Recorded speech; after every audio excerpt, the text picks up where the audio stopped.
Ferry Irawan talak cerai duluan, unggahan Vena Melinda disorot. Ferry Irawan tampaknya sudah mantap berpisah dengan istrinya, Vena Melinda. Pasalnya diketahui, dia telah resmi mendaftarkan gugatan talak cerai terhadap Vena Melinda. Gugatan tersebut telah masuk ke Pengadilan Agama Jakarta Selatan. Ferry Irawan merasa bahwa Vena Melinda telah menjatuhkan harkat dan martabatnya sebagai suami.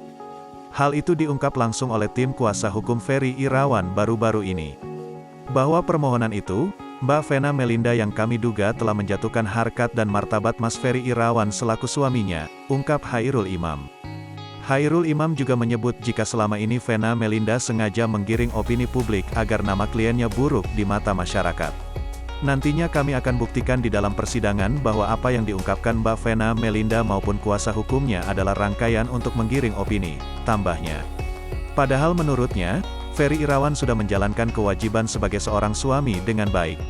Sebelum ini, Vena Melinda memang lebih dulu berkoar-koar ingin segera menceraikan sang suami. Namun nyatanya hal itu tak kunjung dilakukan oleh ibunda Verrell Bramasta itu. Justru saat ini Ferry Irawan lebih dulu mengajukan talak cerai. Seolah tak mau ambil pusing, Vena Melinda malah mengunggah ini di Instagram. Dia membagikan potretnya yang tersenyum manis saat berpenampilan serba kuning. Alhamdulillah ya Allah, tulisnya.